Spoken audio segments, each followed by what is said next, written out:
Vamos acalmar nossos corações, elevar nossos pensamentos ao Mestre Jesus. Senhor de misericórdia, de bondade e de compaixão, criai em nós um coração generoso em perdão e amor. Ó Senhor, em sua infinita sabedoria, atendei a nós, seus filhos, em nossas aflições, dores e sofrimentos. Enviai os bons espíritos para nos assistir e afastar de nós tudo que possa nos induzir ao erro. Mestre amado, rogamos as vossas bênçãos de luz e que esta seja o bálsamo para o nosso espírito em busca de paz. Pedimos abrandar nosso coração, oportunidade para reparar nossos erros e a consciência para não exigir o que é incompatível com o nosso aperfeiçoamento de acordo com as suas leis. Que assim seja. Que assim seja. Obrigada, Silvia. Pessoal, boa noite a todos. Como eu coloquei ali, né, pelo WhatsApp, eu fiz um estudo, dividi em duas partes, né, um estudo, na verdade, ele é longo, né, mas eu vou apresentar só aqui o resumo de algumas obras, né, que Allan Kardec, as principais obras e conceitos que Allan Kardec apresentou sobre o processo de evocação. Como é um tema, né, que nós estamos estudando, a gente já está comentando, até o professor Césio, né, trouxe algumas questões para nós também sobre o processo de evocação. Então, vamos ter, né, durante todo essa viagem, durante as obras de Kardec, essa grande pergunta orientadora, que é o que está aqui no nosso primeiro slide, né, se pode se evocar os espíritos. Vamos ver, né, qual era a opinião, a posição espírita, né, desde as primeiras obras, começando ali em 57, com a primeira edição do Livro dos Espíritos, né, até 1869 com a Gênese. Né, vamos ver se o Allan Kardec mudou, né, de opinião sobre se pode evocar ou não. Como a gente sabe, né, o Espiritismo ele tem esse aspecto científico, na verdade, o próprio Allan Kardec destaca bastante esse aspecto, apesar do no Brasil, aqui, né, enquanto movimento espírita, a gente abraçou, né, até pela nossa história do Brasil, nós abraçamos com mais veemência, assim, esse aspecto mais moral, né, mas o espiritismo, enquanto ciência, né, era muito presente, principalmente no século XIX e na época que Allan Kardec estava ali, né, trazendo à luz para nós todos os princípios espíritas. Então, nós vamos ver que em muitos conceitos, não só esse conceito-chave que nós estamos trabalhando hoje, que é a evocação, o Allan Kardec, enquanto cientista, ele desenvolveu, né, todos os seus conceitos. Alguns ele mudou radicalmente, apesar de ter mantido o termo, né, de alguns conceitos, mas ele mudou toda a sua roupagem. E como nós estamos, né, nós temos vários autores que, inclusive, espirituais ou não, que, inclusive, são contra a evocação, né, ouvimos alguns professores, alguns acadêmicos também falando sobre esse tema, né, então, o melhor que nós temos que fazer, que é o nosso compromisso aqui no estudo, qual que é, né, pesquisar, né, fazer, como eu falei no início, fazer essa viagem pelas obras de Kardec, ver, primeiro, como que o Allan Kardec construiu esse conceito. Então, e ter toda aquela segurança, né? Porque Allan Kardec, todos os conceitos que ele colocou como princípios fundamentais, apesar da evocação ser um método, não é um princípio, né? Por exemplo, a mediunidade é um princípio fundamental que ali está sobre o que alicerça, né? Toda a ciência da faculdade mediúnica, dos fenômenos espíritas. A evocação é um método de como eu pratico a mediunidade. Então, apesar da evocação não ser ali um princípio fundamental, mas foi o método mais utilizado pelo Allan Kardec ao construir os princípios espíritas. Né? Então, vamos ver o que o Allan Kardec, né, qual foi a evolução que ele foi tendo ao passo, né? Então ele foi sempre reescrevendo sobre esse conceito, e vamos ver, né, realmente, será que a gente pode ou não evocar os espíritos? Então essa é a proposta antes da gente entrar no capítulo, né, 25 mesmo da obra, lembrando que a obra que nós temos, né, que é essa que nós temos aqui, né, já na nossa língua, ela não é a primeira edição, tá? Ela não é a primeira edição, como nós já vimos bem no estudo, bem no início do nosso estudo do Livro dos Médiuns. Ela sofreu muitas, aliás, acréscimos e também o Allan Kardec suprimiu alguns trechos também, né? Então, alguns conceitos ele realmente mudou. Vamos ver se vamos agora estudar, comparar, né, o que temos na primeira edição com a terceira edição, lembrando que a tradução que nós temos para a nossa língua é a terceira edição da obra, da obra original, a francesa. Então, vamos ver aqui o que seu Allan Kardec mudou este conceito. Mudou o slide, pessoal? Aqui também lento, mudou, né? Então, ao longo, né, da construção da ciência espírita, o Allan Kardec se utilizou da prática da evocação. Então, isso é uma questão histórica, né? Se ele mudou ou não de posição, de qual é melhor, a comunicação espontânea ou aquela através da evocação, é o que a gente vai analisar no final. Mas, historicamente, né, quando Allan Kardec estava ali compondo o Espiritismo, ele se utilizou da evocação junto com os médicos que ali estava compondo, tá certo? Utilizou do método de evocação. Então, a gente só abrir a revista espírita, por exemplo, a gente vai estar cheia, né? As revistas espíritas a gente pode ver a evocação de vários tipos de espíritos, inclusive, não só de espíritos superiores, né? Apesar das próprias evocações de espíritos superiores, ele pegou essas evocações e colocou até mesmo nas obras básicas, como a gente chama. Mas a evocação de todos os espíritos de todas as classes. Então, ele se utilizou desse método. Então, se ele se utilizou, alguma validade a evocação deve ter. Então, desde o primeiro livro dos Espíritos, lá de 1857, o Allan Kardec conseguiu, né, ele conseguiu, inclusive, compor aquelas 501 perguntas, que era o que nós tínhamos até então, apenas com o processo de evocação. E dentro dessa obra, né, nós vamos encontrar 26 questões sobre o tema, porque ele não só utilizou o processo de evocação, como ele também discutiu sobre a validade, a importância do método de evocação, quais são os cuidados necessários, quais são os tipos de espíritos que podem ser evocados, como que eu procedo isso, né, quando que eu posso evocar os espíritos. Então, ele já desde 57, bem no início ali da própria ciência espírita, ele já estava preocupado em trazer para nós este conceito muito bem trabalhado. Depois, nós vamos ter a primeira edição do livro dos médiuns, onde ele vai completar, antes temos as instruções práticas, né? Mas depois, no livro dos médiuns, a primeira edição, não é ainda a edição que nós temos em estudo, a original, mas ele já fala sobre evocação, né? Nós vamos ver que ele pouco alterou alguns princípios fundamentais ali que está envolvido com o fenômeno mediúnico, mas ele acrescenta algumas informações, né? Ou seja, ele vai aprofundando. Então, nós temos uma evolução do conceito. Ele vai aprofundando o tema evocação. E na própria revista espírita, né, ele vai deixar isso de forma extensível, né? Ele vai trazer várias evocações, não só falando sobre o método, sobre o fenômeno, mas ele vai trazer o resultado, né, as comunicações mediúnicas que veio de processos de evocação. E ele mesmo coloca, né? Ele mesmo coloca evocação do espírito tal, evocação de fulano de tal, né? Então, ele mesmo coloca isso como fosse uma questão extremamente normal.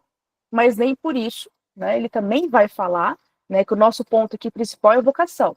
Mas o Allan Kardec também fala, também estuda e também explora a comunicação direta, né, a comunicação espontânea, que é aquela que nós já estamos acostumados na casa espírita, aqui no Brasil, que é aquela que a gente espera que o espírito se comunique de forma espontânea, ele mesmo vem até nós.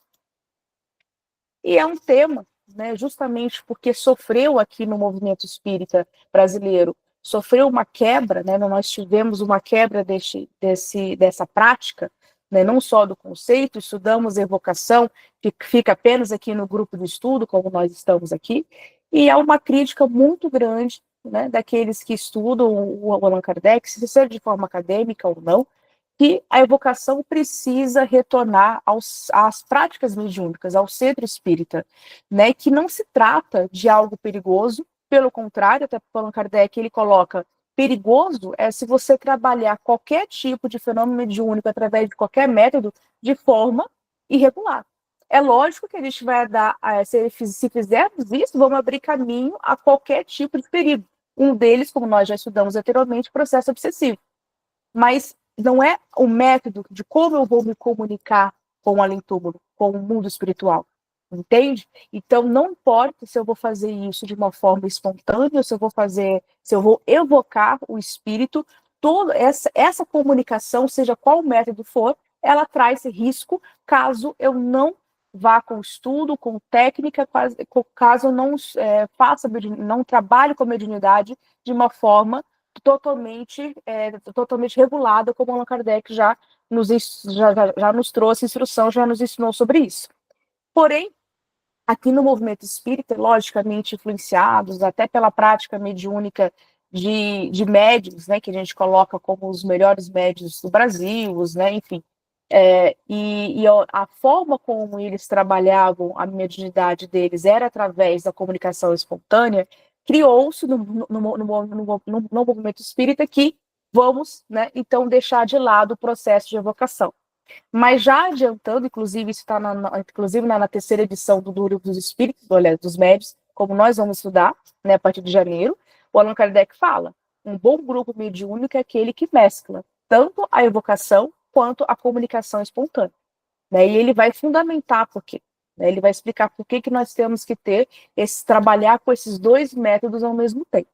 Só que mas aqui no Brasil, né, historicamente, tomou outro caminho, e desde quando, né, há mais ou menos uns 10 anos, a gente consegue ver alguns artigos, algumas pessoas tentando voltar, né, olha, gente, deixamos de lado a evocação, às vezes por respeito aos médiums, enfim, né, que não trabalhavam dessa forma, né? E muitas vezes, lembrando o nosso estudo passado, né? Muitas vezes a gente vai validando a opinião de outros espíritos, mesmo sem passar pelo aquele crivo racional que o Kardec já coloca, já pegamos isso como verdade, e assim vamos, né?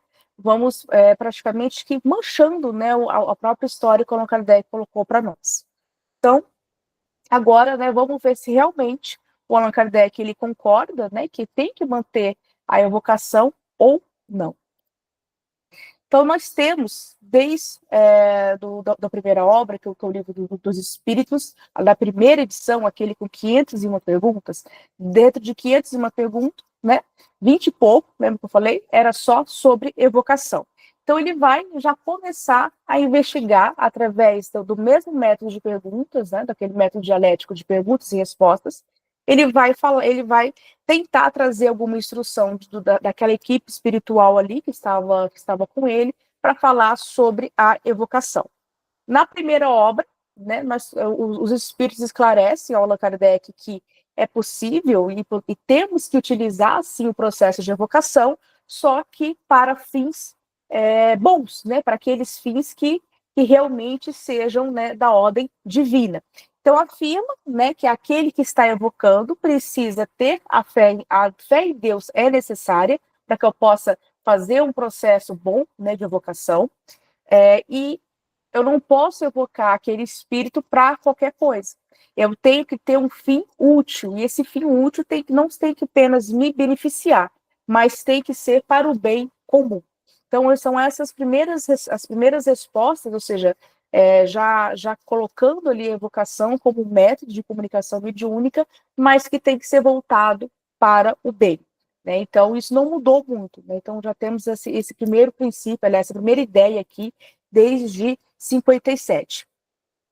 E ele também diz que os espíritos, né, desde a primeira obra, diz que os espíritos que serão evocados, eles só vão comparecer, né, aliás, responder aquele chamado, se eles tiverem a permissão de Deus. Se não tiver a permissão, pode ser evocado, eles não vão comparecer, né?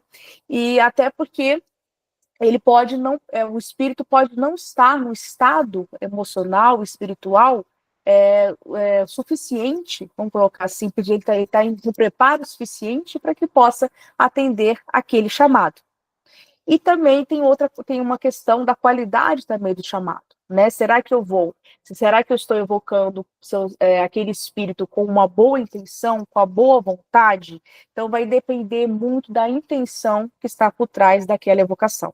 Então a intenção, né, sendo positiva ou não, vai atrair um tipo de espírito. Lembra lá da questão 100, né, onde vai falar sobre as classes de todos os espíritos? Então, todos os espíritos podem ser evocados, independente de suas classes e ordens espirituais, entende? Então, mas muitos, até aqueles com uma classe um pouco menos elevada, pode não estar em condição de atender o chamado.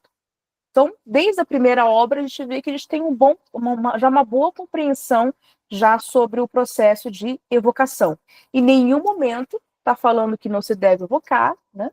Em nenhum momento está falando que isso é errado ou que a forma mais segura de se comunicar com os espíritos é apenas pela comunicação espontânea.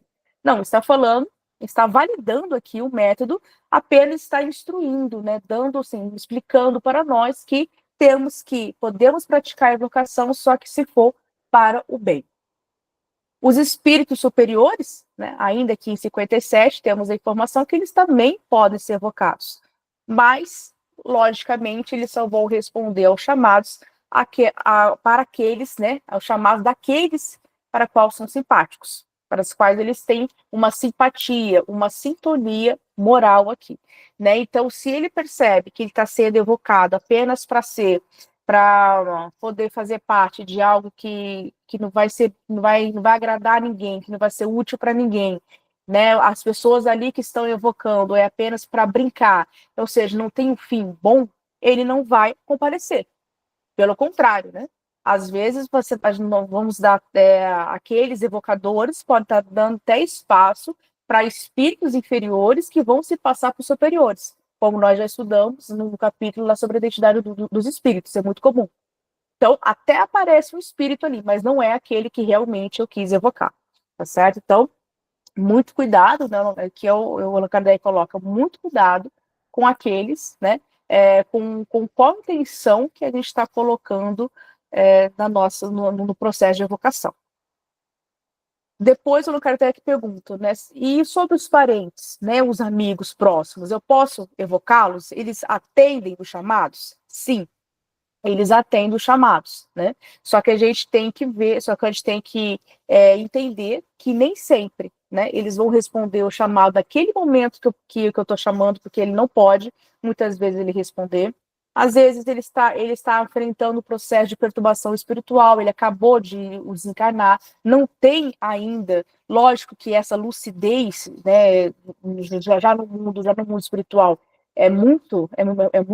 varia muito, né, de espírito para espírito, mas geralmente, como diz o Allan Kardec, nós passamos por um período de perturbação e essa perturbação faz com que a gente não esteja pronto, por exemplo, para atender o processo de evocação.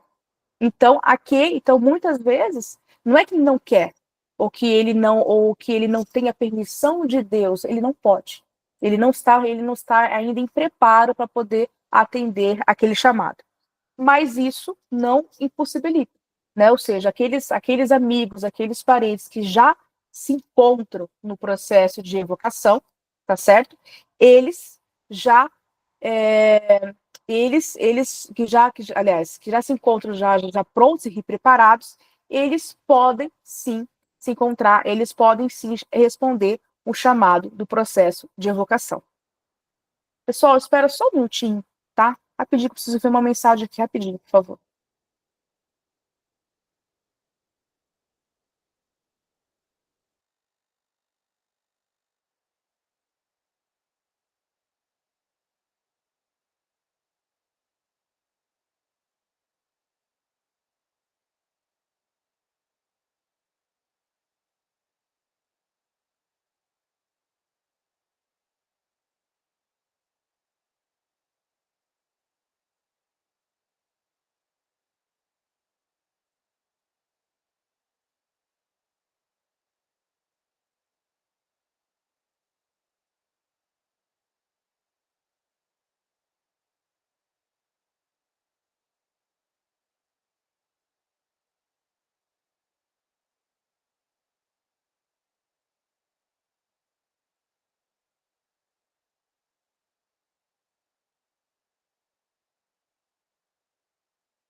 Pronto.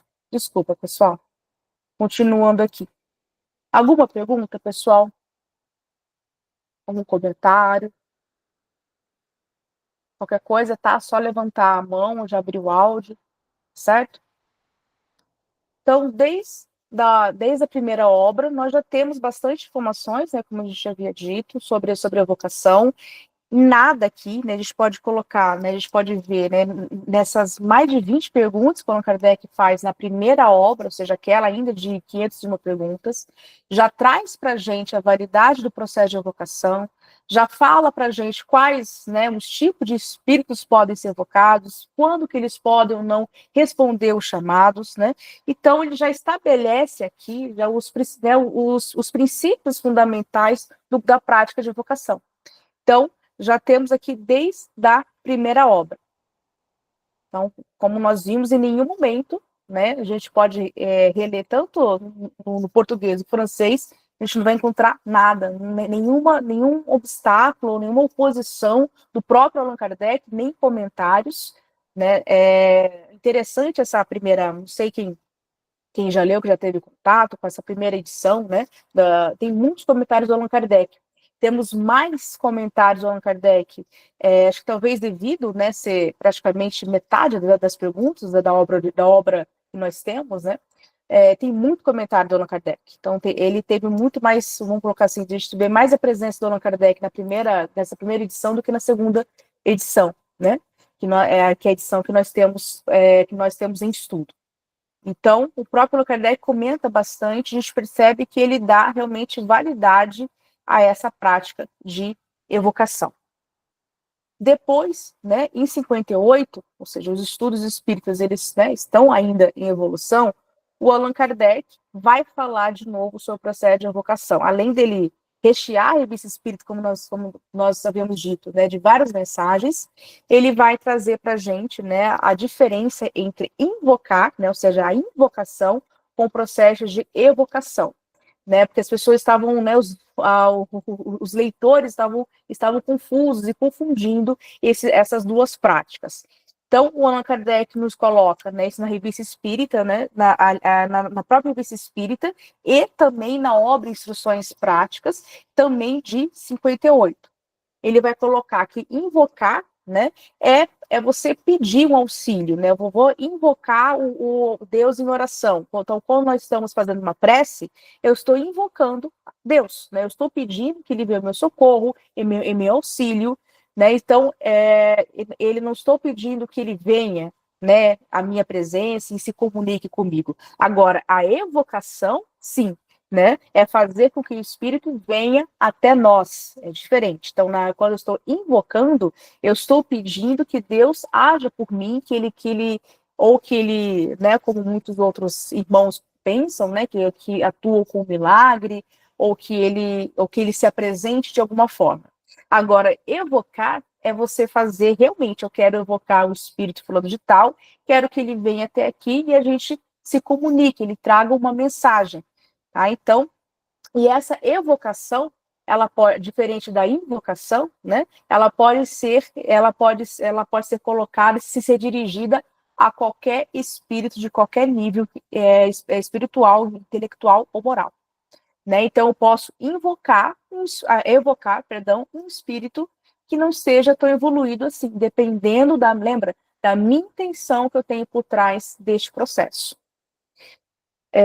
E o Allan Kardec, né, quando vai dando essas explicações sobre a diferença entre evocar e invocar, ele, né, traz para a gente a evocação, inclusive, de espíritos famosos, né, como os vimos, né, de alguns bispos, de Santo Agostinho, Fénelon, muitos outros, né, que ali estavam compondo, Sócrates, né, o Platão. Então, ele trouxe evocações de espíritos que estavam ali com assinaturas famosas e que, pela análise, né, como nós já estudamos, o Allan Kardec realmente conseguiu atribuir a identidade, validar aquela identidade, aquela assinatura.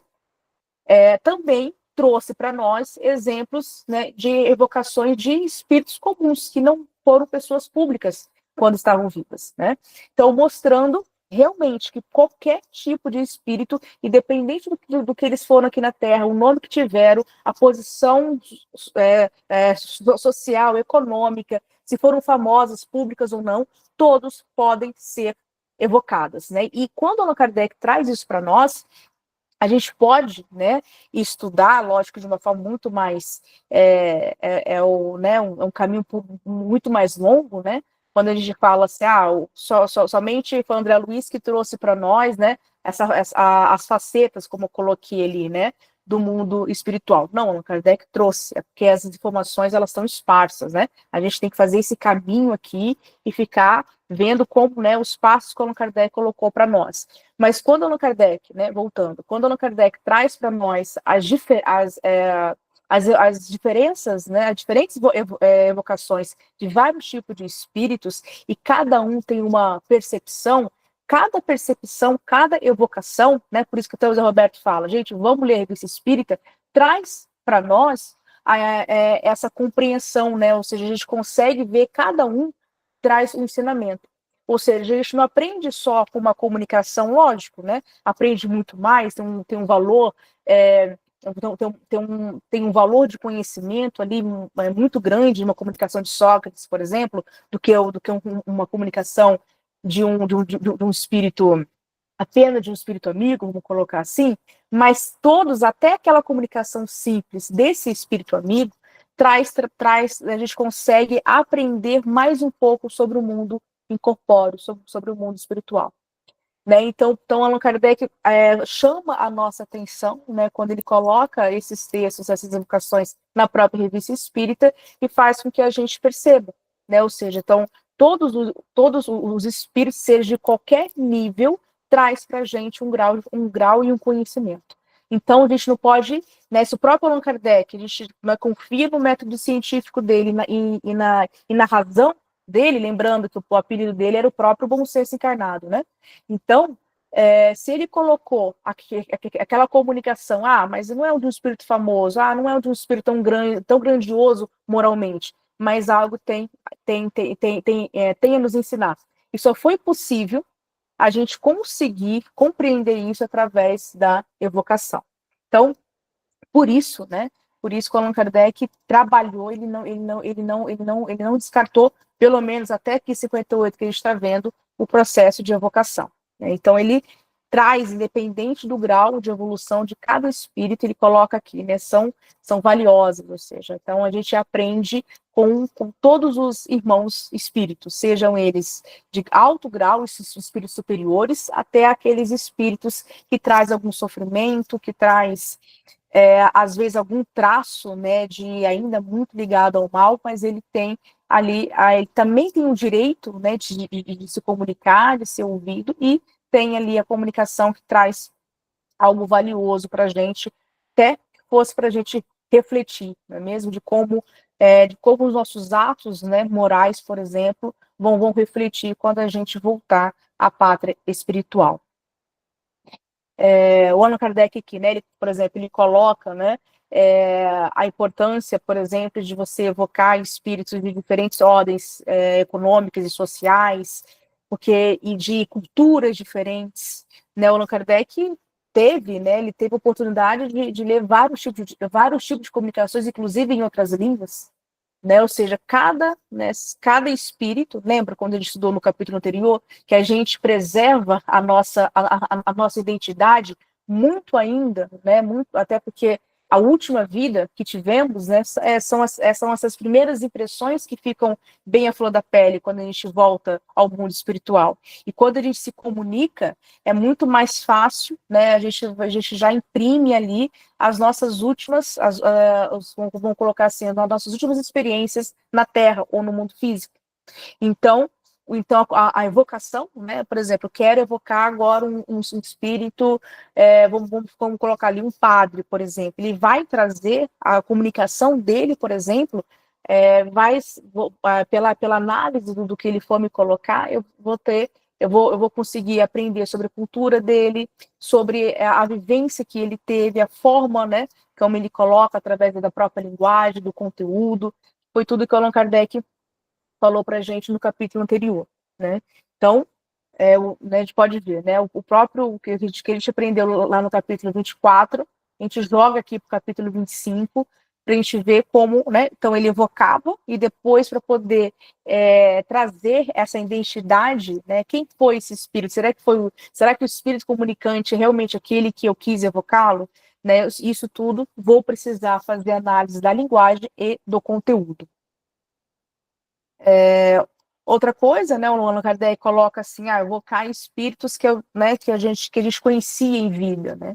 A gente então é muito mais fácil, porque aí eu consigo, através da própria linguagem, às vezes o espírito evocado, ele vai dar alguma informação que somente ou o médium, ou aquele grupo sabia, ou aquela pessoa com a qual a comunicação, né, com a carta, né, com a qual está endereçada, somente aquela pessoa sabia, né? Então, tudo isso, né, ajuda a gente validar, né? Porque 100%, como nós estudamos no capítulo anterior, a gente não vai ter nunca, né? Não tem como a gente assegurar 100% que realmente, que aquele espírito que se comunicou de forma espontânea ou de forma evocada, se trata exatamente, né, daquele espírito que realmente eu queria evocar. Mas pela sua linguagem, pelo conteúdo, às vezes pelas expressões, alguma informação, alguma questão histórica que ele traz, algum detalhe, né, que somente ele poderia saber, isso comprova, né, isso comprova realmente que é ele e, consequentemente, comprova que há, sim, uma sobrevivência após a morte. E muito mais, né, que além de ter a vida após a morte, podemos nos comunicar. Pode falar, Valéria. Ô, Ana, estou escutando aqui você comentar e eu estou lembrando eu não lembro se foi na aula do ESD ou de algum vídeo, alguma coisa dos meus estudos, que a pessoa, quando ela desencarna, se ela tem muitos débitos em alguma vida dela muito antiga, e ao invés dela ficar com essa lembrança dessa última encarnação dela, é como se ela ficasse presa nessa vida mais antiga, onde ela tem os débitos a resgatar. Inclusive, às vezes, em mesa mediúnica, vem essa pessoa lá dessa vida antiga, porque ela ainda tem muito, sei lá, vamos supor, sei lá, um assassino, um pirata, ou alguém assim. Se você evoca uma pessoa, por exemplo, aí da família, e calha de ser alguém assim, como que você vai identificar se ela está presa com os trejeitos, com as lembranças dessa vida antiga dela? Entende o que eu quero dizer? Eu entendo. Então, Valéria, tem que ver sim, exatamente onde você leu, né? Ou perguntar para quem te falou essa informação. Porque assim, o Theo Allan Kardec, ele coloca para nós, né? Geralmente o espírito, né? Ele acabou de voltar, ele voltou à pátria, a pátria espiritual, ele desencarnou agora. Ele conserva, tá? As impressões, a sua forma do perispírito da última encarnação.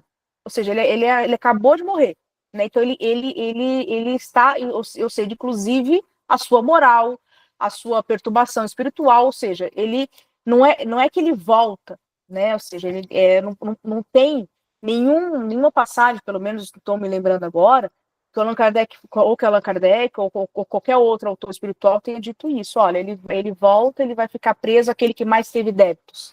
Não, Tá? mas não de um desencarne recente. Porque no recente, sim, eu entendo isso. Mas se você estiver conversando com o espírito que desencarnou há mais tempo, ele pode já ter passado a Nem sempre ele tem acesso. Nem sempre ele tem acesso.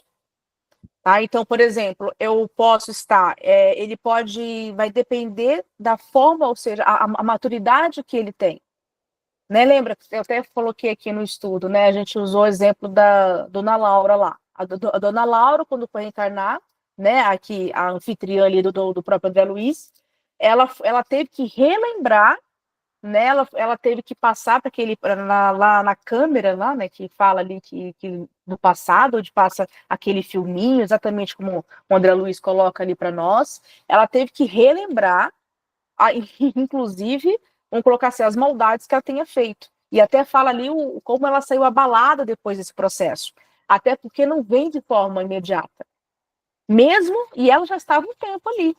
Até porque quem tinha acabado de desencarnar era André Luiz. Ela já estava ali há muito tempo, inclusive estava, né, já prestes a voltar para a Terra.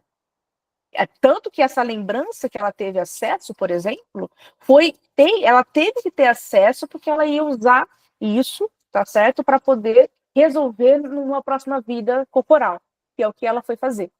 Entende? Então, assim, não tem nenhum relato de espíritos assim que tem retornado assim 100%. Agora, é lógico que a gente sofre as influências, né? Ou seja, que é a lei de causa e efeito, né?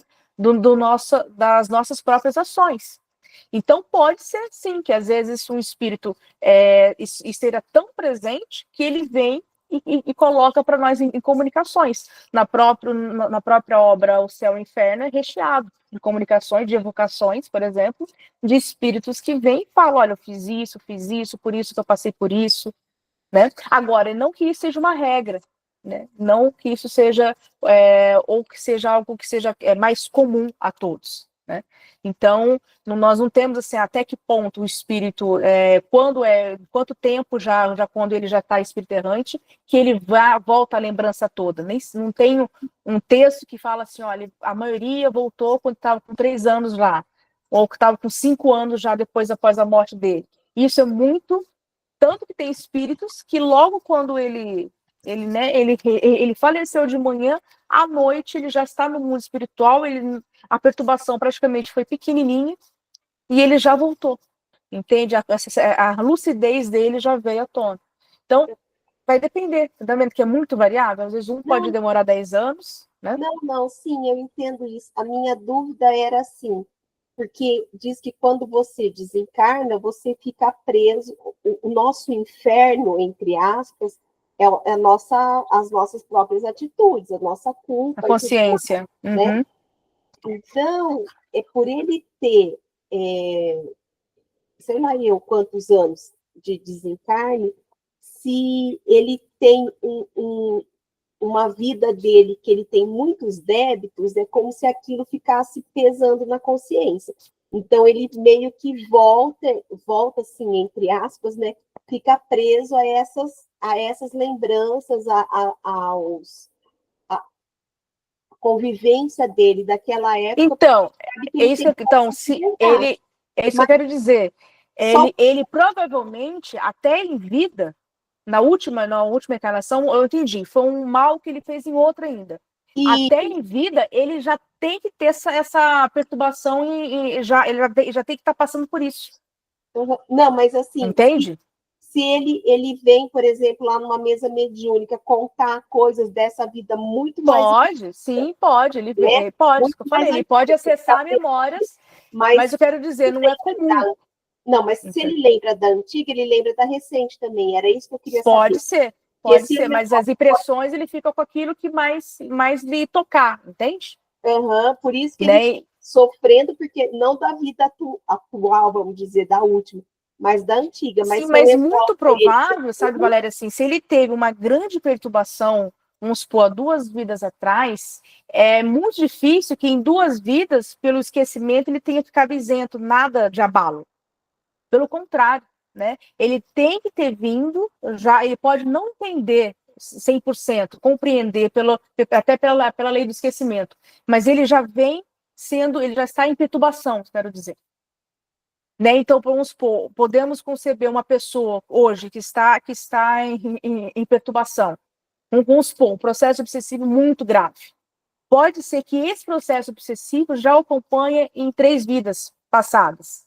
E mesmo assim, vamos supor que ele seja evocado, ele desencarna hoje, ele seja evocado, ele vai estar sobre essas impressões ainda. Se for algo, como você colocou, que muito marcou ele, dificilmente ele vai, por exemplo, vai ter umas férias de 2 vidas, aí depois ele volta, entendeu? E depois, aí vem à tona essa consciência, esse mal. Não, ele vem quase que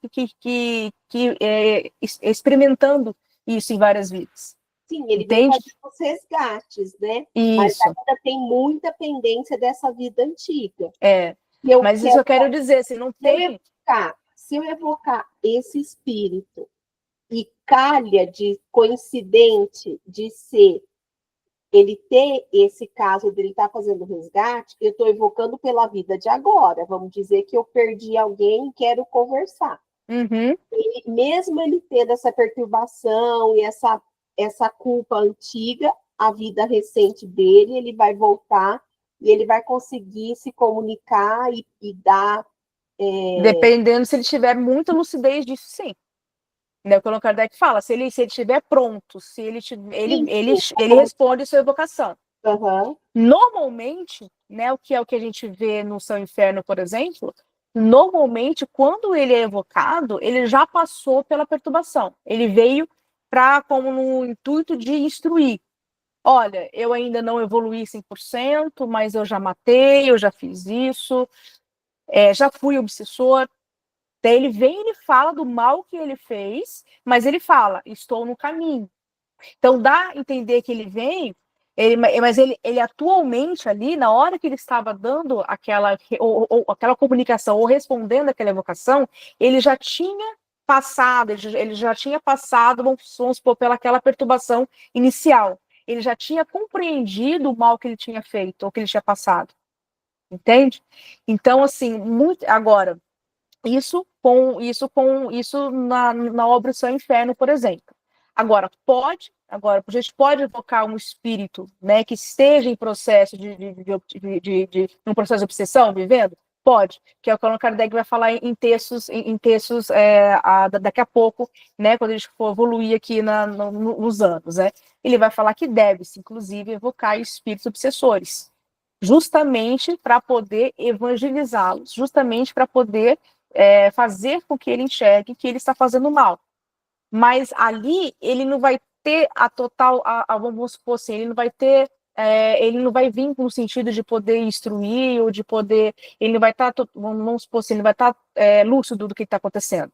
Ele vem para uma terapêutica, entendeu? Ele está mal. Então, muitas vezes, ele não vai conseguir lembrar de várias vidas, porque isso faz parte o espírito precisa estar maduro para poder, vamos supor, dar conta disso, entende? Então, muitas vezes a gente tem a impressão, né, principalmente quando a gente está ali nas aulas do ED, justamente quando a gente não pode aprofundar muito o conteúdo, que parece que quando a gente desencarna, a gente já vai ter total lucidez do que eu fui, né, na última vida, do que eu fui na última, na penúltima e assim por diante. Não é assim. Pelo contrário, quando a gente aprofunda os estudos, a gente vai vendo que é até mais difícil. Então, isso faz, ou seja, o espírito precisa se estar maduro. No caso da Laura, como a gente pegou como exemplo aqui, ela já estava pronta para poder relembrar os 500 anos ali que ela relembrou, né, os últimos 500 anos dela em vida, né, no plano da Terra. E mesmo assim, ela já saiu de lá abalada, ela não deu conta muito. Não, ela deu conta, mas ela saiu abalada, entende?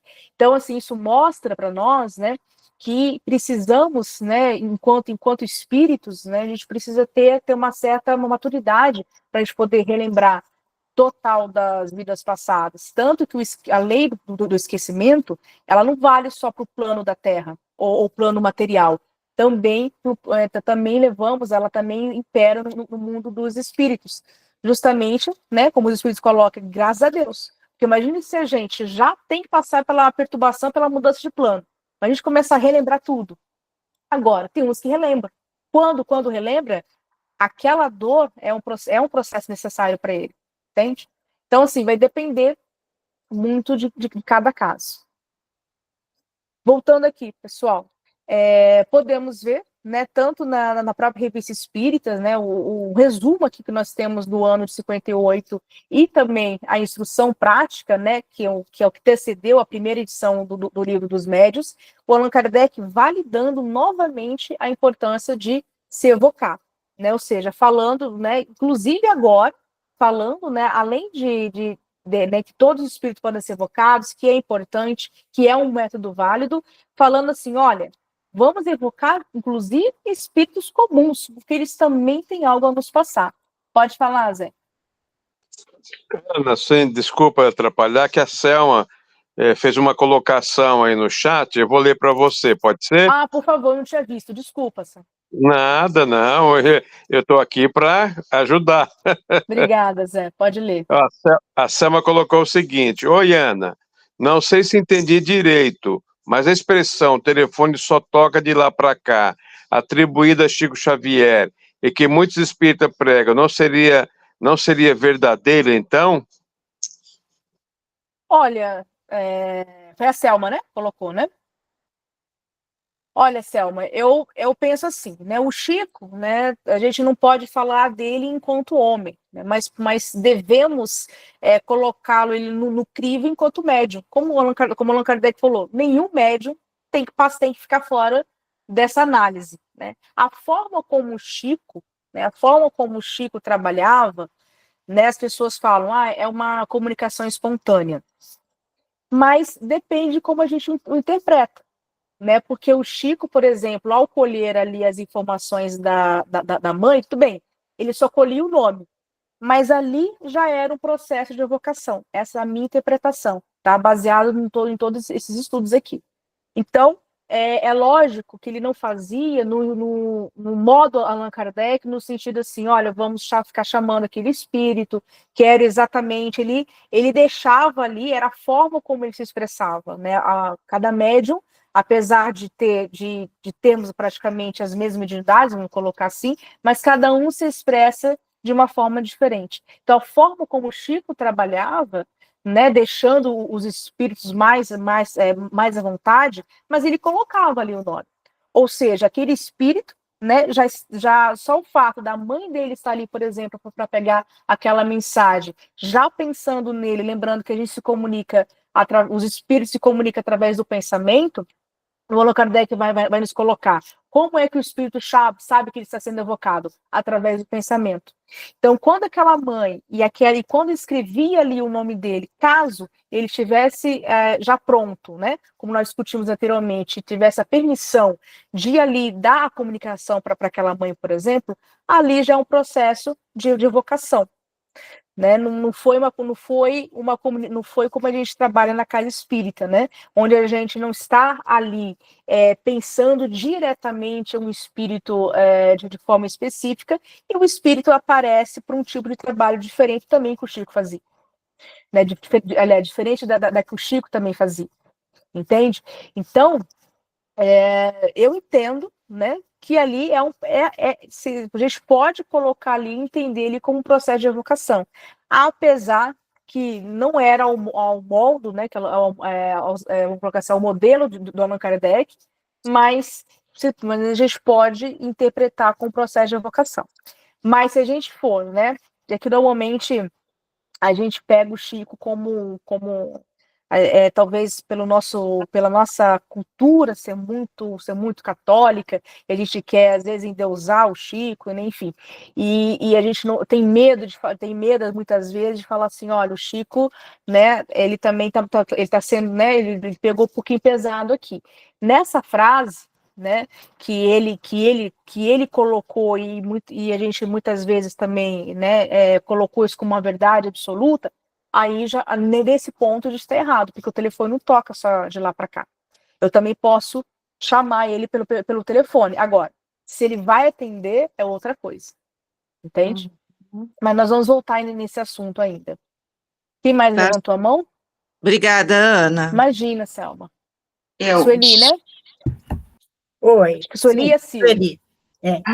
Então, a gente precisa entender, em relação ao Chico Xavier, que ele não estava conversando com um grupo de estudos como nós, com grupos de espíritas que trabalhavam no espiritismo. Ele estava conversando com pessoas comuns. Então, ele não... assim, a gente sabe quanta coisa errada é feita por pessoas que não conhecem, né? Que não tem estudo, não tem o conhecimento da doutrina.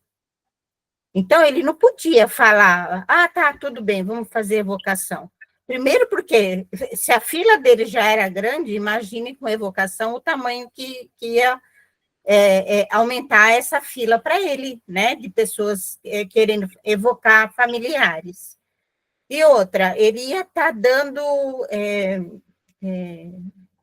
liberdade, né, ensinando pessoas leigas a fazer uma coisa que não se deve fazer aleatoriamente, sem conhecimento, né? Então, assim, a gente aqui estudando é uma coisa, nós estamos entendendo, nós temos o bom senso de entender que só com conhecimento se faz a coisa. Agora, o Chico, ele não podia falar isso, né? E o trabalho dele, em relação às pessoas que estavam ali para ele atender, não tinha mesmo como ele fazer evocação. Pelo menos eu entendo assim, né? Eu entendo assim, existe sim evocação, mas a pessoa tem que ter conhecimento do que está fazendo. Sim, mas a gente também tem que entender, Sueli, assim, eu entendo o que você quis dizer, mas, por exemplo, o Chico, né? O Chico, ele sabia que ele era uma figura de grande influência, até hoje, mesmo após o seu desencarne, né? Ali, talvez, na frase que ele colocou, realmente, ele não estava em um grupo de estudo, né? Mas ele tem que reconhecer, né, o peso, né, do que ele disse. Porque hoje, né, muitos centros espíritas, muitos colegas nossos, inclusive, jogam pedra no processo de evocação. Porque perigos, como a senhora colocou, até a comunicação direta também tem. Até porque quantos não queriam ser como o Chico? Até hoje, muitos médios tentam evitá-lo. Às vezes até de uma forma que prejudica o outro. Né? Então, assim, o fato dele ser uma figura pública, da missão dele, né, já o coloca assim como assim, ele talvez ele quis dizer, se a gente for tentar defendê-lo, né, a forma como ele fazia, realmente, os espíritos apareciam para ele, mas ele era um médium já com uma missão diferenciada, a gente tem que colocar isso também. Né? Então, ele já então o próprio André Luiz veio de forma espontânea, o Emmanuel veio de forma espontânea, mas nem sempre é assim. Né? Então, para ele, realmente, o telefone dele já tocava separado. Então, para ele é assim. Né? Então, o fato dele ter dito essa frase, né, o que a gente não pode, enquanto os outros, né, a gente não pode colocar isso como uma verdade absoluta, que é o que aconteceu no nosso movimento espírita. Né? Aí talvez a gente for pegar, será que Chico poderia ter tido um pouquinho mais cuidado com isso? Eu acredito que sim, né? Mas eu também vejo, como coloquei ali para a Selma, né? Quando ele pegava, por exemplo, o nome daquele espírito que depois vinha a carta, aquilo é um processo de evocação. Ele só não falava, mas aquilo é um processo de evocação. Quando eu estou pensando no espírito que chama fulano de tal, filho da ciclana. Agora, se ele vai entender o chamado, aqui o Chico explicava isso muito bem, ele falava, olha, nem sempre eles respondem. Eu estou aqui, mas nem sempre eles respondem. Entende? Isso o Allan Kardec já colocou. Então, assim, talvez, às vezes, a nossa crítica tem que ser como a gente vê o Chico, né? A forma, porque ele fazia de forma correta. Né, de como que a gente interpreta. Né? Então ele falou essa frase, às vezes, né, uma frase que realmente ali ele não estava com compromisso de estudo, mas o problema é que a gente colocou isso, né, no coração ali dos grupos mediúnicos, e não só no nosso lar, estou falando isso do Brasil todo, e excluímos a evocação. Então, eu entendi o que você disse, mas assim, para isso, existem esses grupos de estudo. Então, essas pessoas que estão contra, é porque não estão estudando. Isso, né? Exatamente. Não estão te ouvindo falar tudo isso. Né? E não, isso aqui, aliás, não sou eu que estou falando, Allan Kardec. Ó. Sim, né? Eu apenas. Você. Não, sim, né? Mas eu quero dizer assim, né? Que é o próprio Allan Kardec que está colocando para nós. Uhum. Né? Ele que está trazendo, olha, gente, não tem perigo nenhum. Pode falar, Sil, você tinha levantado a mão, né? Não, eu tinha sim, mas você já deu um exemplo, eu só queria corroborar. Quando eu estive em Uberaba com o Bacelli, isso faz muitos anos, que eu fui a respeito de notícias do meu pai. Então, ele pegou o nome, meu nome, do que ele tinha falecido, data, então ele pegou muita informação.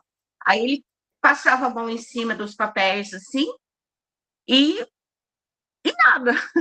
E aí você entrava lá no centro, né, para aguardar. Então, isso que você falou, para mim também é uma evocação. Sim, E eu é uma acredito nisso. evocação. É uma evocação. É um tipo, né, Né? de É uma evocação. Exatamente. Né? Então, por exemplo, vamos supor se Allan Kardec voltasse, né? Talvez ele, com certeza, ele ia estudar os médios do Brasil, né? Temos muitos. Por exemplo, Chico. O Chico, você não precisava nem dar a data nem de nascimento, nem data de morte. Bastava o nome ali. Né? Então, assim, mas de qualquer maneira, tanto a do Chico ou dos médios, né, que agora estão, todos eles, o que a gente aprendeu lá no capítulo anterior, que é o capítulo 24, que é aquela análise, né, da própria mensagem, e verificar a identidade daquele espírito, se eu posso validar ou não aquela mensagem, tudo isso fica valendo. Não é à toa que o Chico deixava. Né? Quantas comunicações, produções do Chico foram validadas, não é mesmo? Então, assim, o processo é o mesmo, seja de evocação, seja de comunicação espontânea, né? Essa análise tem que ser feita, independente dos dados que foram oferecidos, se foi nome, se foi a data de morte, as circunstâncias que se deu o desencarne, né? Tudo isso. Pode falar, Zé. Estava aqui pensando, como é gostoso o nosso estudo e estudar a doutrina espírita, né? Saiu tanto assunto tão bacana aqui sobre um determinado assunto, né? Tão opiniões divergentes, que bacana. Então, eu gostaria de deixar a minha com relação a essa frase, e eu sou sincero, eu sempre ouvi falar que esta frase é de Chico, eu nunca fui pesquisar se realmente é dele ou não, então eu sou sincero em falar, mas vamos aceitar que foi uma fala do Chico. Eu acho que ele quis dizer o seguinte, posso estar errado, mas é um pensamento meu.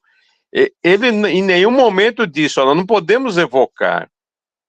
O que eu entendo que ele quis dizer, que se o espírito não quiser fazer a comunicação, não adianta. Então, eu interpreto essa frase que o telefone toca de lá para cá como, olha, eu espontaneamente, ou espontaneamente fica mais fácil, mas eu evocando, se o espírito não tiver, como você disse no começo do teu trabalho, que está muito bacana, Ana, excelente, se Deus não permitir, não adianta eu evocar quantas vezes forem necessárias. Por quê? Eu entendo essa frase assim, olha, o telefone toca de lá para cá, a permissão tem que vir de lá para cá, eu vou evocar 200, 100, 500 vezes, mas se Deus, por algum motivo, não permitir que aquele espírito possa comunicar, não adianta, ele não vai Ele se corta comunicar. a ligação, né? Eu não entendi, atende o telefone, né? não atende, eu entendi sim. essa frase assim, que eu posso evocar, porque em nenhum momento o Chico falou, você não pode evocar. Ele está dizendo, a palavra final é de lá, porque se Deus não permitir, mesmo que aquele espírito que eu evoquei queira se comunicar, mas por algum motivo não é possível, então isso não vai acontecer. Eu entendi essa frase dessa maneira. Sim, exatamente, Zé. Mônica, levantou a mão? Levantei, Ana. O que eu gostaria de colocar é o seguinte, a gente fez uma série de análises aí em cima de uma única frase, né? Mas eu acho que a raiz está bem mais profunda, na minha opinião. O que eu acho? Que a gente... o que falta é realmente os médiums mais experientes e os menos experientes também, né? Mas principalmente os mais experientes, se voltarem para essa questão do estudo e realmente aplicar os conceitos de Kardec para saber o que é uma comunicação válida, se o que está sendo evocado é bom ou ruim, se é realmente aquele espírito, né? Então, eu acho que o Sim. que falta para a gente, tanto os novos quanto os mais antigos, é essa questão da evolução moral e intelectual mesmo, né?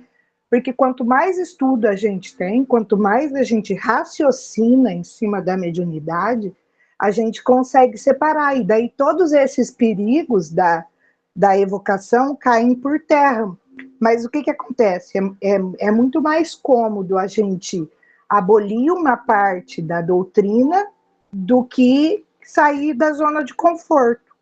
Estou errada? Exatamente. Não está certo. Todos estão certos, é isso mesmo.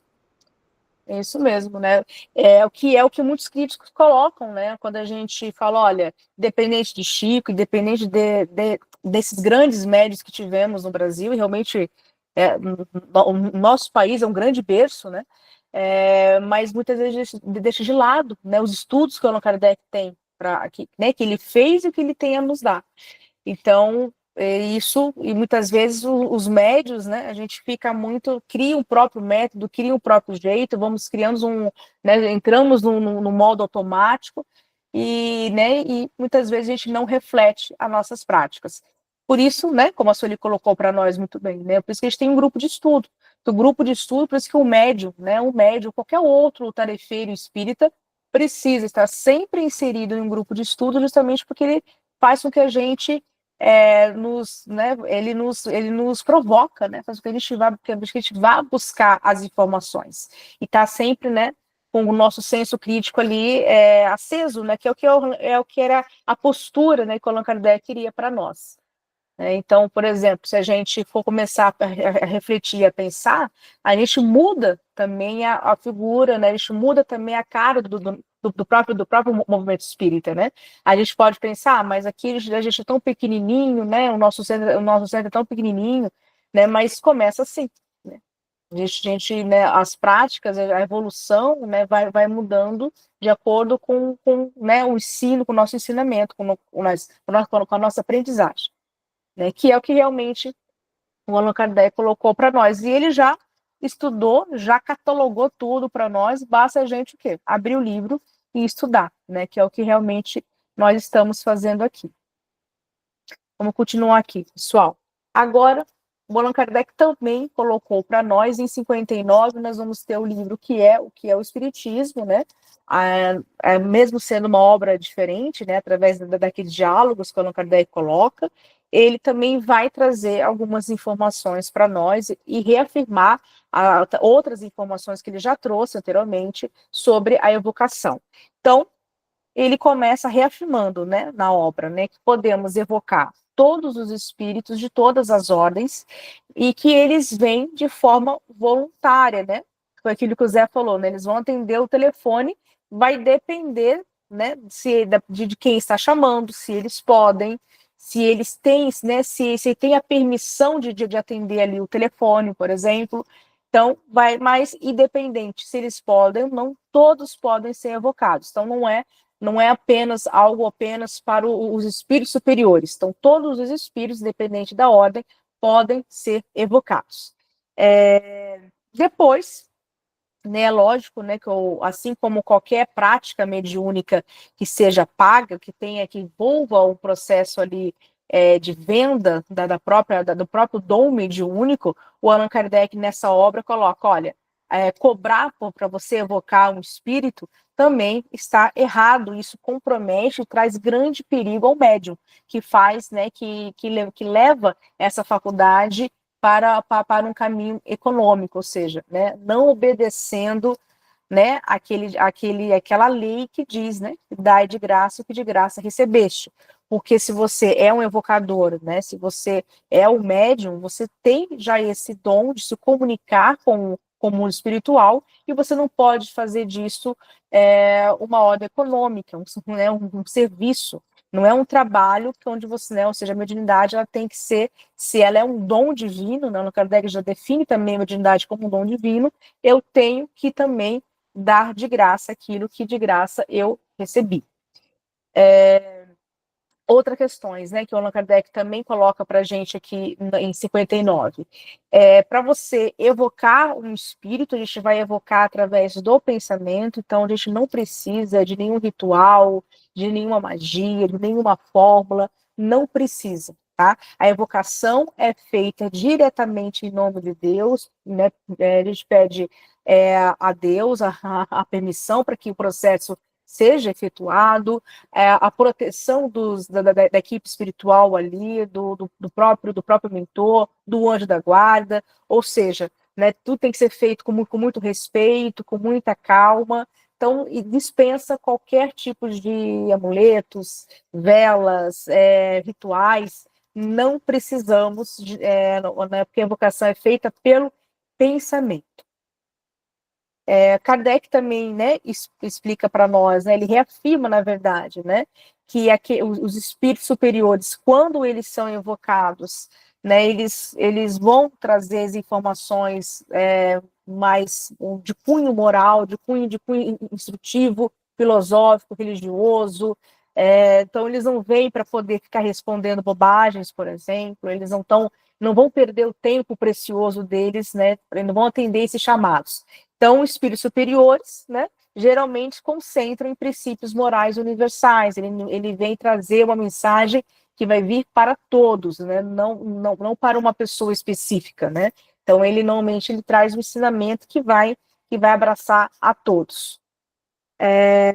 Depois, né, no próprio livro que é o Espiritismo, né, o Allan Kardec traz a discussão, mas espera aí, mas se comunicar com os mortos, né, já era uma proibição desde a lei mosaica, e o Allan Kardec coloca assim, olha, a gente colocar isso, né, aí falando com aqueles que são os contraditores, né, se a gente colocar isso como hipótese, a gente pode quebrar essa hipótese. Primeiro, que a proibição, né, de se comunicar com os mortos, feito pela lei mosaica, era mais uma lei civil ali, de controle social, do que uma lei religiosa, evangélica.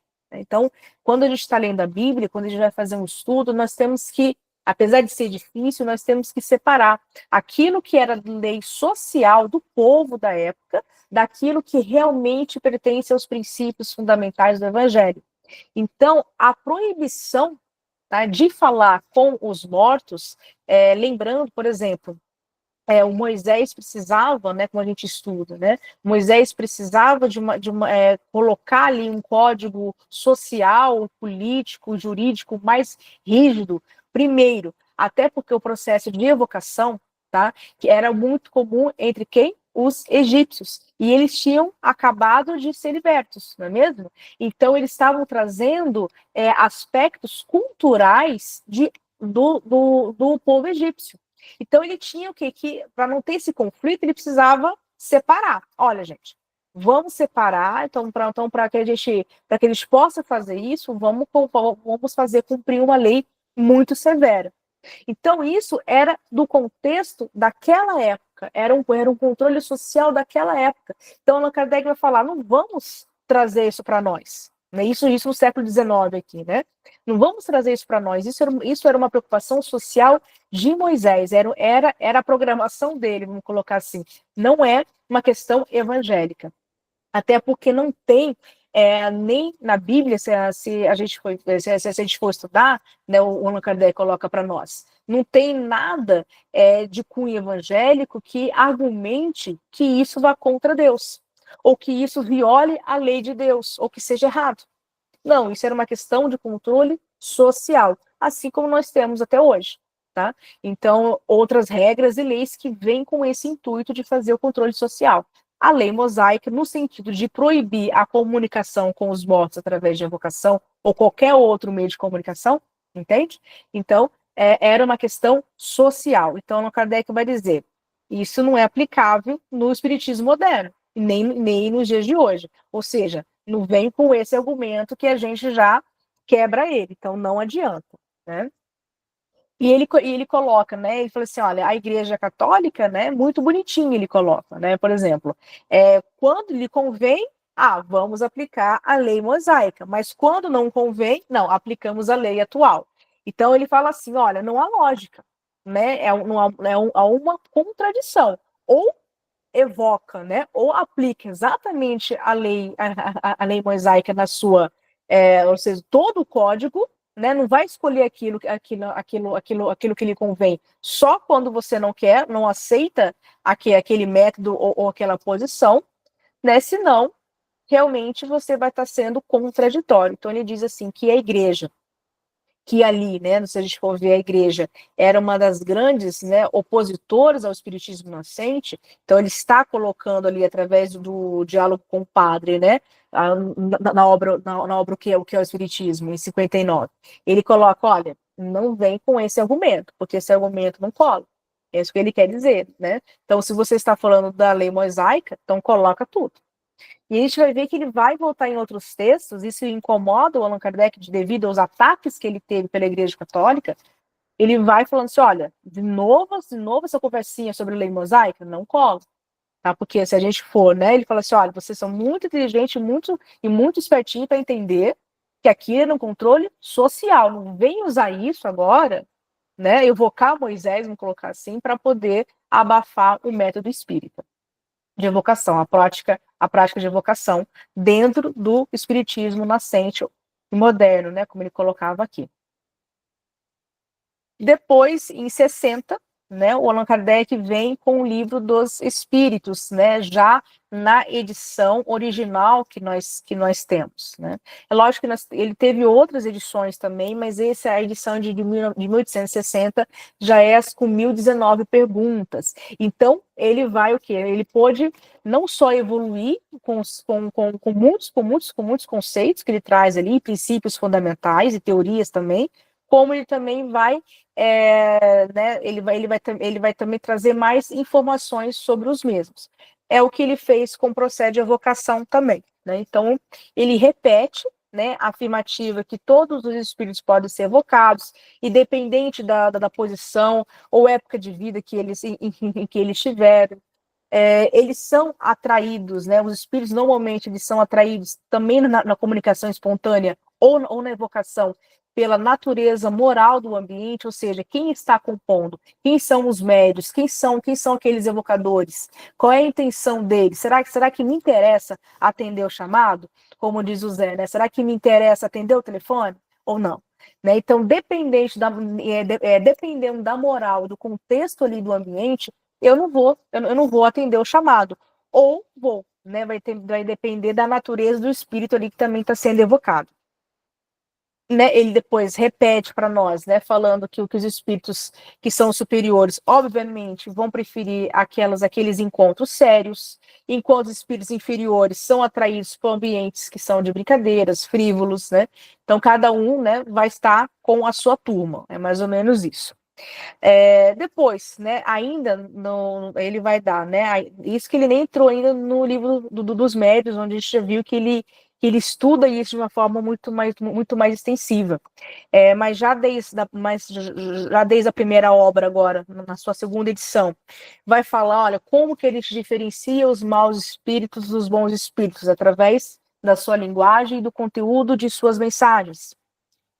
Já vai falar para nós sobre a identidade dos espíritos, que é o que nós estudamos no capítulo 24, né, falando para a gente ver se a gente consegue caçar ali, perceber, quando nós está fazendo análise das mensagens, algum detalhe pessoal, alguma informação íntima, algum detalhe de algum fato histórico que aquele espírito comunicante ele trouxe para nós, para que a gente pode ver, olha, realmente eu conheci esse espírito aqui que foi evocado, ou que veio, né, de uma forma espontânea também. Depois, né, há perguntas, por exemplo, se evocar, né, seria algo errado, seria algo que você estaria indo contra ou alguma lei divina, ou uma lei social, alguma questão, né? Ele coloca que não há nenhuma forma ilegal ou imoral quando a gente está falando do processo de evocação.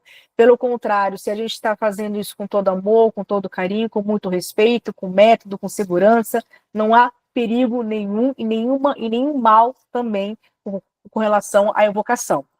E ele fala, né, que inclusive os espíritos gostam de ser evocados, eles gostam de ser lembrados. Nossa, tá me ligando, né?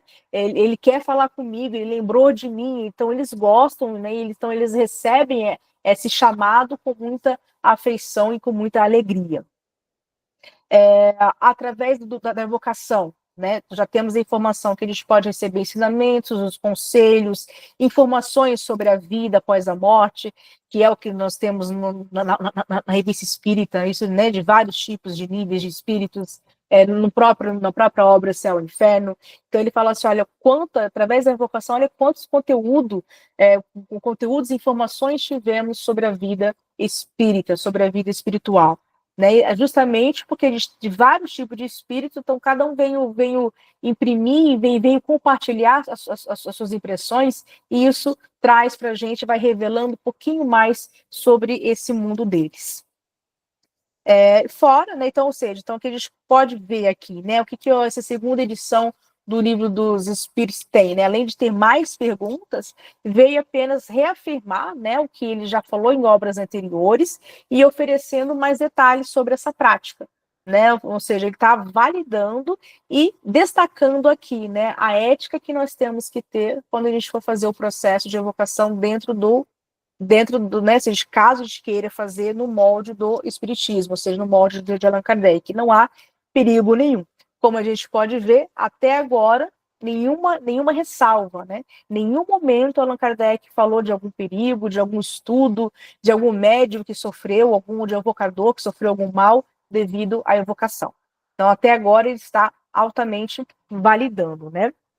E entramos aqui na primeira edição do Livro dos Médiuns, né? Lembrando que não é a edição que nós temos no português aqui em estudo, que a gente usa como obra básica, tá? Então, aqui nós temos a primeira edição, depois das Instruções Espíritas, né, de 58, em 1861, ele veio com a primeira edição do Livro dos Médiuns. Então, ele já coloca para nós. Bom, os espíritos se comunicam através do método da comunicação espontânea ou por evocação. Ou seja, então ele vai trabalhar e vai detalhar para nós esses dois tipos de comunicação mediúnica. Ele coloca, Kardec, olha, já destaca, ele fala, olha, é um erro a gente separar a evocação da comunicação espontânea, ou seja, todo o grupo mediúnico, a gente precisa abrir espaço para os dois métodos e ainda abrir espaço também para espíritos inferiores. Eles também precisam se comunicar, eles também têm telefone, vamos colocar assim, eles também precisam ser chamados, tá certo? A evocação direta, né, ele cria um vínculo com o espírito com aquele espírito que você realmente deseja conversar. Né? Então, muitas vezes você já está pensando nele, então você não vai abrir espaços. É lógico que tem que avaliar depois a comunicação, né? Então, não abrir espaço para que o outro atenda o seu telefone, vamos colocar assim, né? Então, se a gente começa a pensar e a evocar realmente aquele espírito, se ele puder, ele responde o chamado. E ambos os métodos, o Allan Kardec vai colocar tanto a evocação como a comunicação espontânea, tem as suas vantagens. Para falar com um espírito específico, né, o Allan Kardec fala, é preciso evocá-lo. Por isso, né, que eu coloquei, que eu falei, gente, na minha interpretação, o Chico fazia vamos colocar assim, uma evocação indireta, quando ele colocava o nome ali do espírito que ele desejava receber a carta para poder entregar àquela mãe, por exemplo. Né? Então, para falar com aquele espírito, eu preciso chamá-lo de alguma maneira.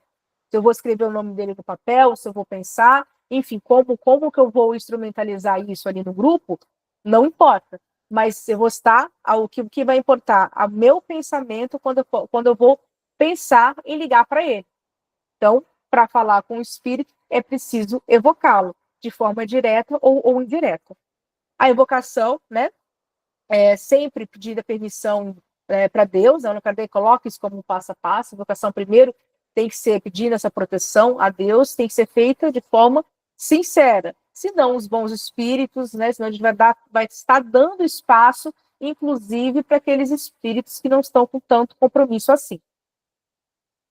Os médiuns devem ter muito cuidado com evocações de interesse particular, tá certo? Porque muitas vezes vamos supor, aquele espírito aquele filho que é o espírito e a mãe está ali. E a mãe quer que aquela comunicação daquele ente querido. Pode ser que o filho dela não atenda naquele momento. E isso dê espaço, como Allan Kardec já falou no capítulo anterior, àqueles espíritos que vão tentar se passar por ele. E é muito perigoso isso. Então, quem é que tem que fazer a filtragem? Quem é que tem que fazer a análise? O médium. Tá? Então, ele e a equipe ali que o atende, que o assiste, né? Os evocadores, né? Ou como ele chama hoje, né? Aquele que dialoga, né? Aquele que instrui, enfim. Toda a equipe do grupo mediúnico precisa estar com muita atenção. Não importa se é evocação ou se é comunicação espontânea, para fazer essa análise. Novamente, o Allan Kardec coloca, né, todos os espíritos, independente da ordem, podem ser evocados, mas nem sempre responderão ao chamado, tá? Por vários motivos, como falamos no início, porque está com perturbação espiritual, ou ele não quer atender, enfim, tem várias razões. Então, nem sempre o telefone vai tocar, mas nem sempre vai ser atendido. A natureza, né, ou seja, a moral do médium, a intenção do médium, do evocador e de todos aqueles que estão no ambiente, hoje a gente coloca do médium passista, enfim, de todos aqueles que compõem o grupo mediúnico, por exemplo, influencia, né, a comunicação mediúnica, né? Então, isso nós já estudamos e Allan Kardec, ele novamente reafirma aqui. A prática, né, ou seja, as habilidades que os médiuns, né, a própria educação mediúnica, o hábito, né, com que eu vou fazendo a comunicação, a evocação ou a comunicação espontânea, tudo isso vai criar, né, uma rede de facilidades para que eu possa ser mais eficiente na minha vocação. Então, assim, isso é um treino, não? O Kardec fala, o médium, né, e a equipe ele precisa estar treinada. Isso, com o tempo, vai ficando mais fácil, né, como a gente vai se concentrar, né, como vai pensar, ele vai mentalizar, o espírito vai chamá-lo, e assim por diante. Depois, né, o Allan Kardec coloca, os espíritos, eles têm o livre-arbítrio, como todos nós encarnados, e não são obrigados a atender as evocações. Então, novamente, ele vai reafirmando muitas coisas. É possível, né, evocar espíritos ainda ligados ao mal, né, mas isso deve ser feito com intuito bom, ou seja, para instruí-los, para poder evangelizá-los, ou seja, eu não vou evocá-lo para poder brigar com ele, ou porque eu estou curiosa, ou para poder me divertir com ele. Eu tenho que evocá-lo com intuito sério. Tá? Senão a evocação aqui, esse cuidado mediúnico aqui vai estar abrindo o caminho para todos os outros perigos, igualzinho à comunicação espontânea. Então, por exemplo, lembra quando falamos de evocar espíritos obsessores, justamente para poder fazer um processo de terapia, ali, uma terapêutica, na verdade, melhor dizendo, no sentido de doutriná-lo, no sentido de fazê-lo perceber que ele está fazendo mais mal a ele do que, entre aspas, a sua vítima, por exemplo, cai nessa explicação daqui de Kardec. Tá? Então, eu vou chamá-lo, ele ainda é um espírito ligado ao mal, ele ainda é um espírito endividado, ele ainda é um espírito imperfeito, mas vou chamá-lo com o intuito de instruí-lo, de evangelizá-lo. Os espíritos superiores, né, eles, Allan Kardec coloca, né, eles têm livre-arbítrio, eles vão responder se eles quiserem, e eles só respondem, né, Allan Kardec frisa isso, para quem já tem vamos colocar assim, a médiuns, né, que eles escolhem, principalmente médiuns que já têm uma superioridade moral também, que é a lei da simpatia. Invocar agora, de novo, né, a diferença de evocar e invocar. Invocar o nome de Deus só tem efeito se feito por alguém com autoridade moral, que é isso que nós acabamos de falar. Tá? Então, para que eu possa atrair bons espíritos e tenho certeza que eles que atenderão o meu chamado, eu como médium ou eu como evocadora, não importa, tenho que também trabalhar a minha moral. Justamente porque nós já entendemos, né, pelo padrão vibratório, tudo aquilo, pela lei da simpatia. E qualquer pessoa pode evocar espíritos, mesmo não sendo médium. Tá? Ele fala assim, não precisa ser médium para poder chamar o espírito. Tá? Até porque eu posso chamar o espírito numa prece e não preciso ser a médium ostensivo no sentido do médium aqui no sentido daquele que tem a faculdade mediúnica. Tá? Então, todos aqueles, ou seja, todo mundo pode evocar os espíritos. Os espíritos, né, percebem as evocações como uma espécie de choque, né, que olha como o Allan Kardec agora já está dando mais uma explicação para nós, né, não só reafirmando, já aumentou um pouco aqui o conceito, ou seja, o método, né, como que o espírito evocado sabe que está sendo evocado? Através do choque, através do pensamento, né, como se o pensamento, depois ele vai melhorar lá em 69 com a Gênese, falando, né, que o pensamento se materializa. Então, realmente, o espírito recebe aquele chamado, né? Ou de uma forma mais poética, né, como o Mano colocava o Chico, né? Falando que as orações são como cartas, né? Que elas sempre são entregues, elas não são extraviadas. Então, se eu estou fazendo a oração a um ente querido que se encontra já no mundo espiritual, pode ter certeza que ele vai receber essa carta. Então, da mesma forma, se eu não estiver mandando tão bons fluidos assim também, infelizmente, eles também recebem. E vice-versa, né? A troca é de lá para cá também. Porque a gente se comunica, né, através do pensamento. E é o pensamento e a minha vontade que vai atribuir a qualidade dos meus fluidos. Mas com essas palavras, você viu, aqui está falando choque, comoção elétrica, né, fazendo um paralelo ali à física. Porque ainda estamos em 61. Depois o Allan Kardec já vai começar a evoluir os termos. Pessoal, ainda temos bastante estudo, né? Falei que o plano era a gente ia até 65. Aqui nessa primeira edição do livro dos médiuns, ele traz bastante informação. Então aqui eu estou só resumindo, você viu que eu estou trazendo em tópico, né? Que são as informações que ele trouxe para nós. A gente continua na semana que vem, né? Mas uma coisa é certa, a gente até então já estamos em 61, não é mesmo? O Allan Kardec ainda ele ainda não afastou a evocação, ainda está validando. Pelo contrário, ele falou para um grupo mediúnico, né, ou para aquele que quer trabalhar com a faculdade mediúnica, tem que trabalhar com os dois métodos. Ele, em nenhum momento, ele privilegia ou ele afasta um. Não, ele casa com os dois. Essa é a grande novidade aqui de 61. E também falando para nós, já dando uma explicação muito primária ainda, porque ele vai melhorar essa explicação para nós em 69, como é que o espírito recebe, como que toca o telefone lá. Opa, tocou meu telefone, estão me chamando. Como que isso acontece? Através do pensamento. Tá certo? Devido ao nosso horário, vou encerrar por aqui. Se alguém tiver mais alguma pergunta. Temos alguma questão pelo chat ainda, Zé?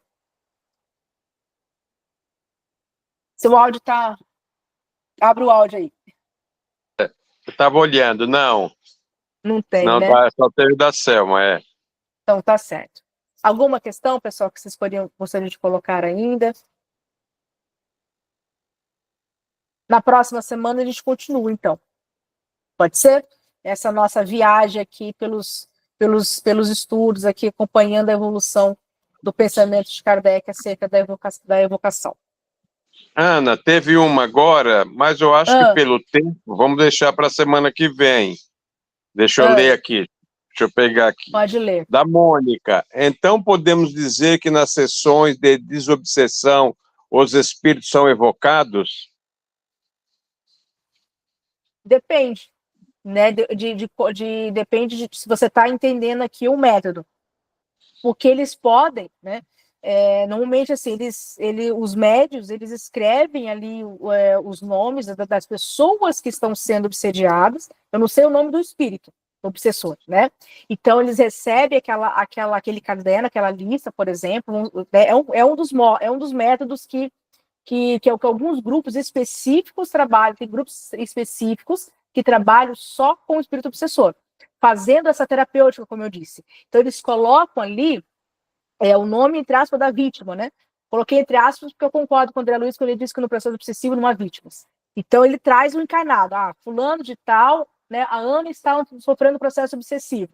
Então, coloco ali o meu nome.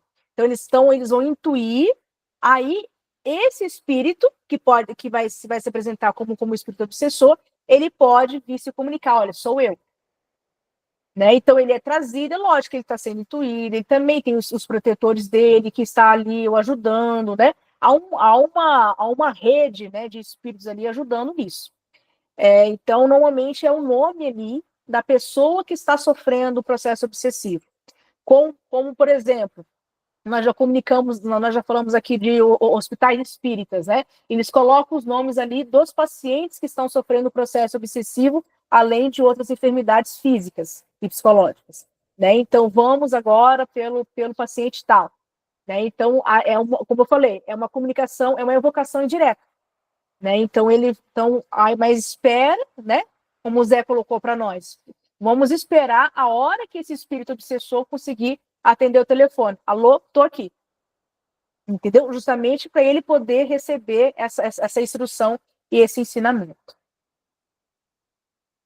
Já passamos aqui, pessoal, 1 minuto aqui. Aí na próxima semana a gente vai comentando mais, vai ficando mais claro, né, como a gente vai trabalhar esses conceitos. Vamos ainda ter bastante estudo ainda sobre evocação. Pessoal, alguém para fazer a prece final, por gentileza?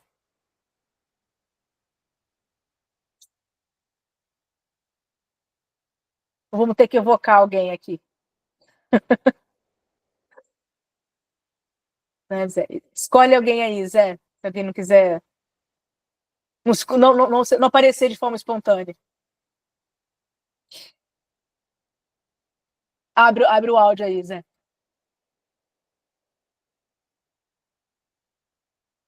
A Maria José. Maria José. Maria José foi evocada, então, para poder fazer. Oi, Zé, você viu só? Vamos elevar nosso pensamento a Deus e agradecer a oportunidade que temos de nos reunir e estudar essa doutrina maravilhosa que nos consola, que nos abre os olhos para o futuro, para a esperança. Agradecer a equipe espiritual que dirige esse trabalho, agradecer aos instrutores que se dedicam no planejamento das aulas e agradecer ao Mestre Jesus que sempre está conosco. E te pedimos, Senhor, fica conosco para sempre. Assim seja. Que assim seja. Obrigado, Maria Muito José. obrigada, pessoal. Obrigada, Zé. Obrigada, Maria José. Nada, que é isso. Até semana que vem, pessoal. Uma ótima semana a todos. Boa noite. Igualmente. Tudo Boa de bom. noite. Até mais.